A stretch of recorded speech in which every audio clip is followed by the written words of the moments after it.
Olá, família! Mais um momento do projeto CEA em Casa.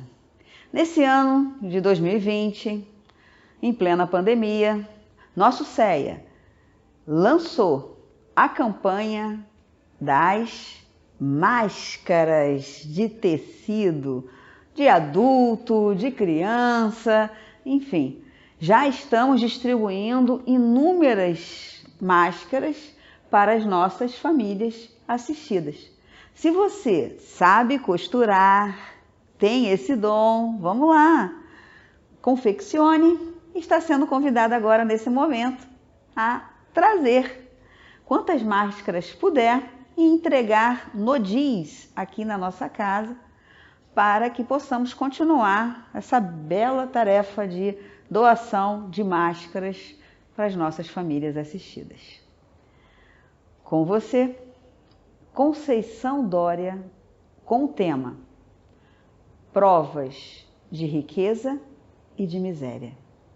Olá, estamos novamente, nesta casa, através do convite da diretoria, da Leise, e dessa vez viemos falar do Livro dos Espíritos, sobre o Livro dos Espíritos.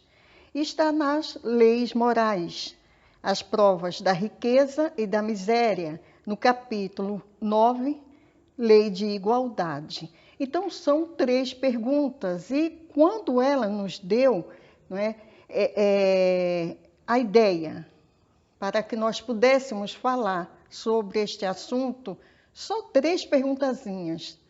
3 perguntas, mas no seu conteúdo muito grande, porque fala das riquezas e das misérias. E a gente fica assim a pensar, por quê? Tanta diferença, por que tanta desigualdade no planeta?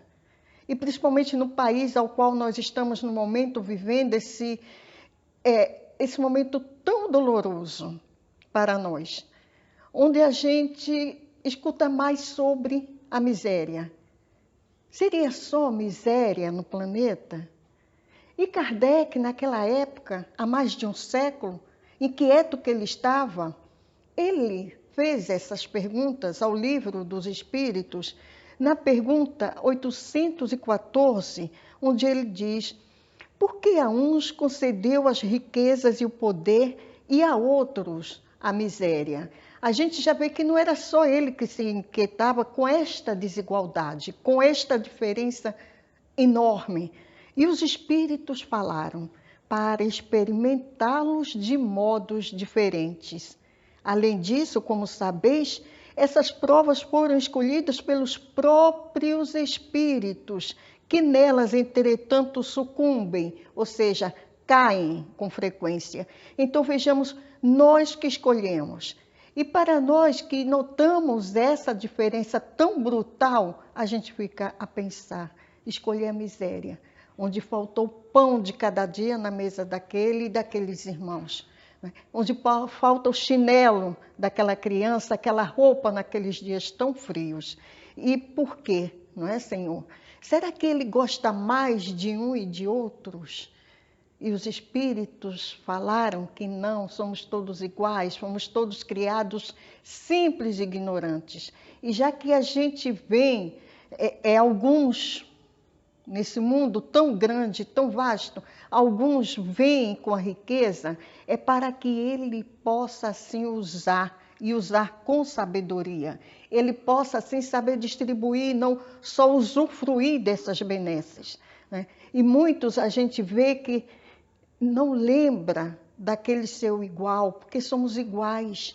A diferença está nessas condições. E se foram escolhidas, é uma prova muito grande para esses irmãos, para que ele saiba usar para ele e para os seus e para aqueles que estão em suas voltas.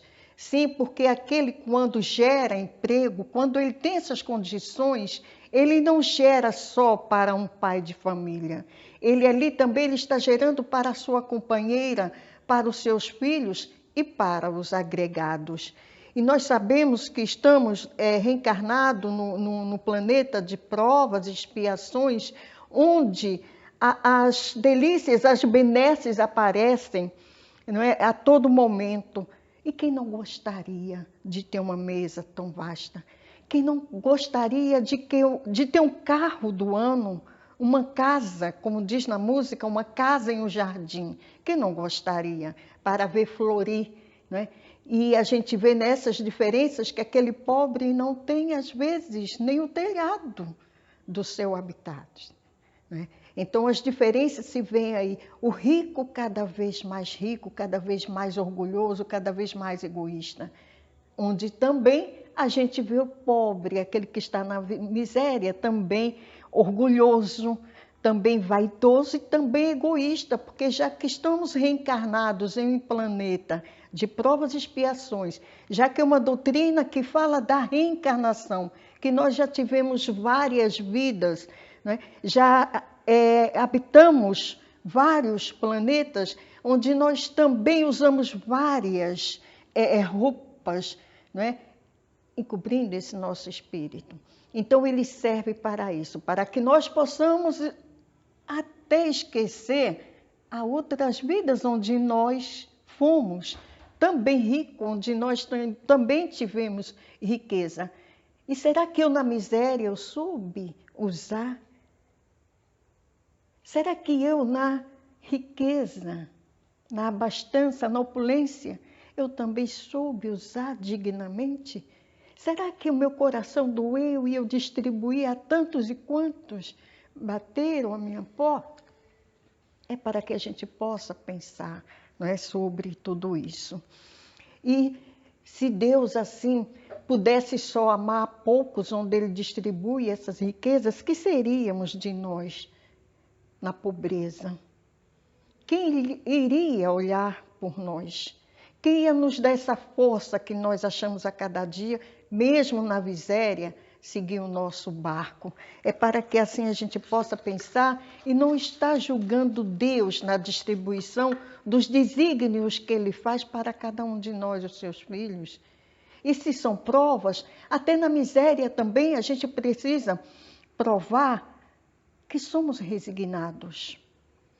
Provar que aceita aquilo que o Pai nos concedeu. E Ele nos concedeu por misericórdia, por amor a cada um de nós, para que a gente possa também saber passar ou pela pobreza ou pela riqueza. Tanto a prova da desgraça quanto a da riqueza são difíceis testes para nós homens. Enquanto a miséria pode provocar revolta contra a providência divina, a riqueza incita aos excessos. Uma casa, um jardim, não é isso? Na montanha, na fazenda, e aquele que vive na miséria, ele sonha? O que é que ele sonha? E como ele sonha? Quais meios ele terá? Ele pode ter, sim. Mesmo na miséria, ele pode se esforçar para que ele possa também ter aquilo que lhe faz necessário a cada dia e a cada momento. A cada passagem pela Terra, o espírito aprende coisas novas que vão ajudar na sua evolução. Sendo assim, se alguém nasce na pobreza, é porque escolheu essa situação antes de encarnar para que aprenda a resistir às tentações do dinheiro fácil e saiba o valor do trabalho árduo. Porque é complicado também. Se ele pode também adquirir fortunas, quanto tempo ele levará nessa existência terrena para que ele possa adquirir assim a fortuna? Na pergunta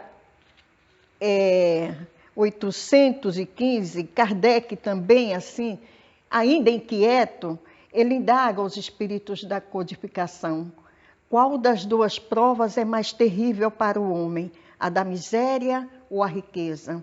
E os espíritos assim falaram: são-no tanto uma quanto outra.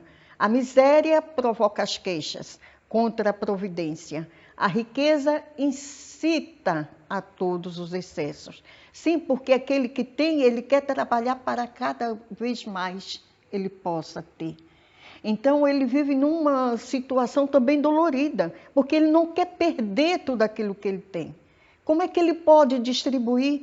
E a gente, por falar, não é, nesta pergunta de distribuição, de indagações, de inquietações, a gente não poderia deixar de lembrar quando Jesus, que caminhava pelas montanhas aqui na terra, e ele aproveitava cada momento para usar lições para nós. Ou seja, para aqueles que quem tivesse ouvido de ouvir que ouça, não é? Que tivesse olhos de ver, que pudesse ver também. Mas nós ainda não estávamos naquele patamar de compreensão, mas ficou para nós.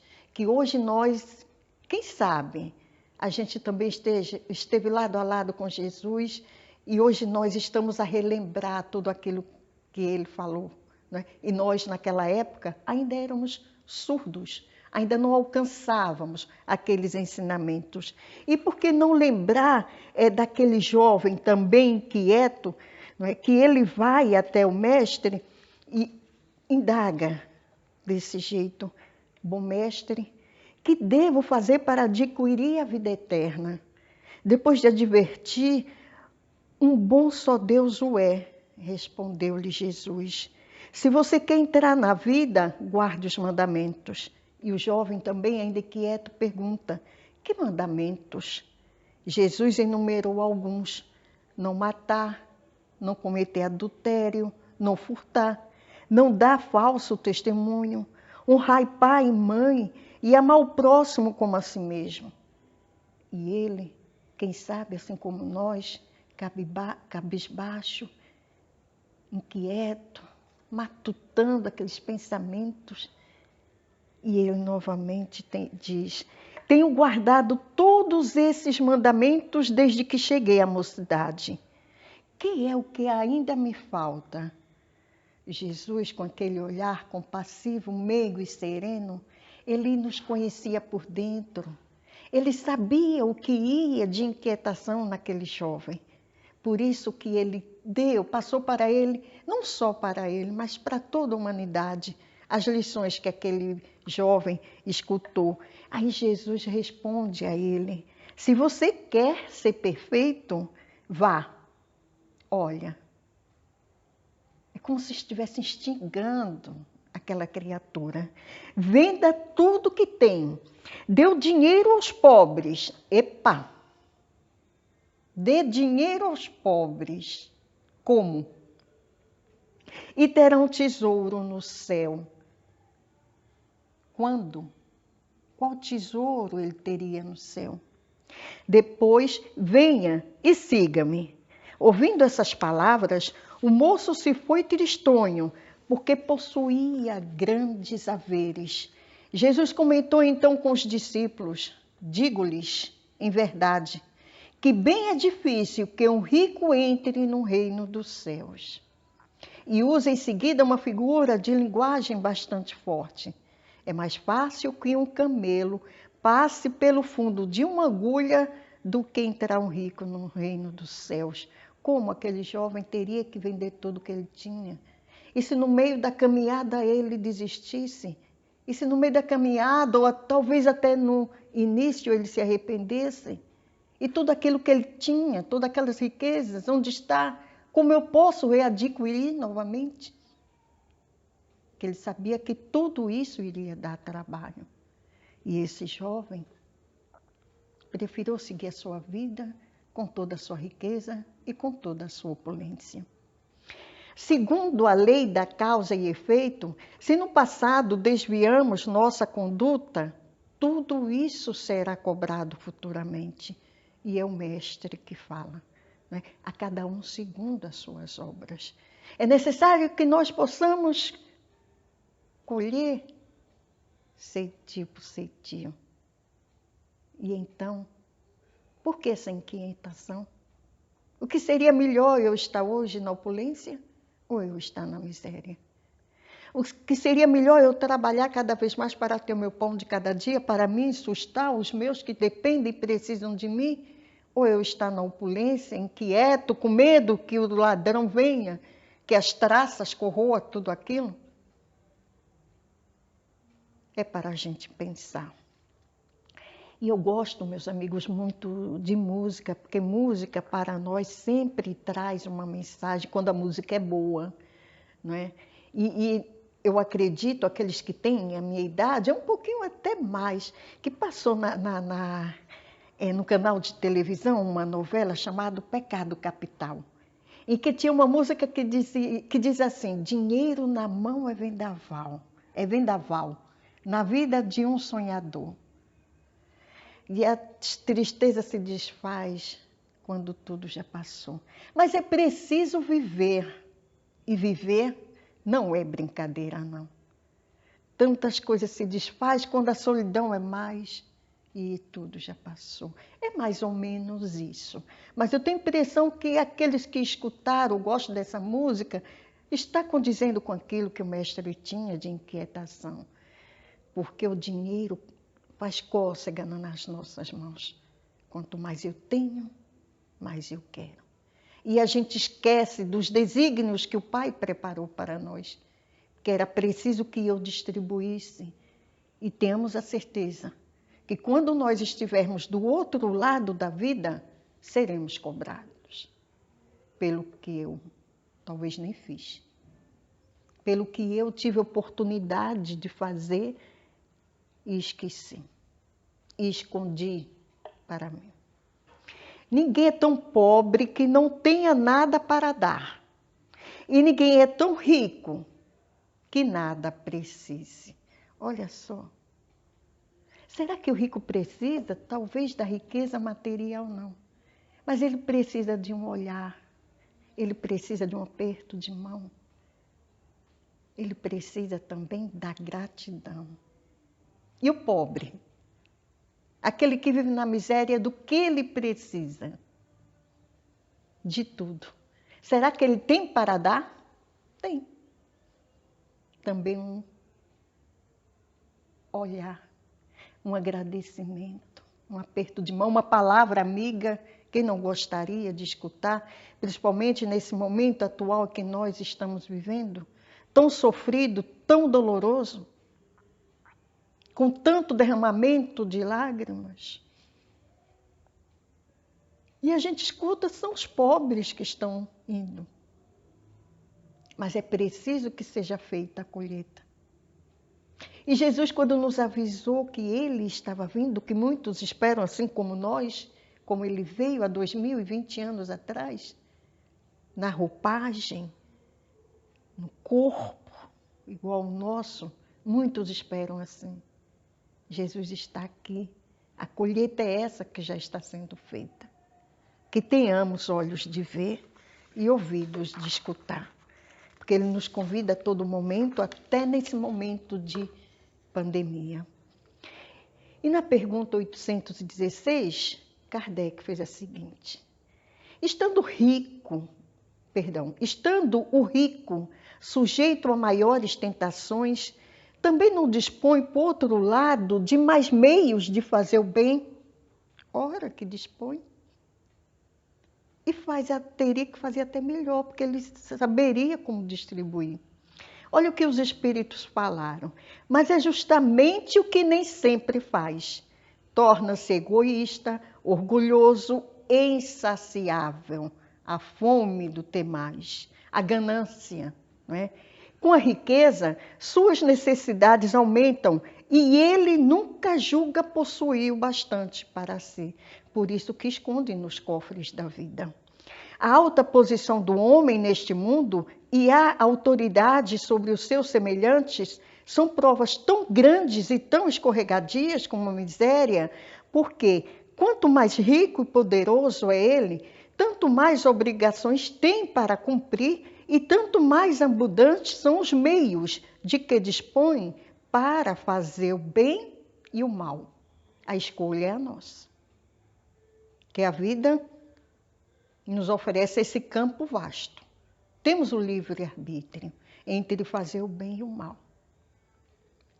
Deus experimenta o pobre pela resignação e o rico pelo emprego que dá aos seus bens e ao seu poder. E eu dizia também a importância, né? Porque geralmente também as novelas mostram aí, quando aquele tem bem mais do que aquele que não tem, quando ele se refere àquela criatura que ele olha de cima para baixo, ele indaga aquela criatura: você está falando com quem? Eu sou um fulano de tal. Como se aquele fulano de tal, quando chegasse do outro lado da vida, vai abrir portas para ele. Então a gente precisa, também quem está na pobreza, como nós outros estamos, rever esse conceito. Porque não é um sobrenome, não é o meu nome de princesa, né? A gente já parou para pensar, né? Que nós somos rei disso, rei daquilo, rainha, príncipe, princesa. É só uma fantasia. Que quando desencarnarmos, vamos deixar tudo aqui. Então, meus amigos, nós tiramos do Livro dos Espíritos essa palavra de hoje, né? As perguntas 814 a 16, o Evangelho segundo o Espiritismo, no capítulo 13, itens 15 e 16, o capítulo 16, o capítulo 18, itens 14 e 15, e ainda temos também, porque todas as palavras que o mestre, né, deixou para nós, todas elas servem de ensinamentos. E a parábola dos talentos fala na distribuição que o mestre distribuiu para todos nós, para cada um de nós. A um ele deu 5 talentos e multiplicou, a outro ele deu 2 e multiplicou. Aquele que ele deu 1, ele enterrou. Nada ele fez, nem também progrediu. E o que é que nós vamos fazer com tudo isso que nós temos em nossas mãos? É para que nós possamos fazer essa reflexão. Graças a Deus, obrigada por nós estarmos aqui. Obrigada, espiritualidade superior. Obrigada, Jesus. Obrigada, Francisco de Assis.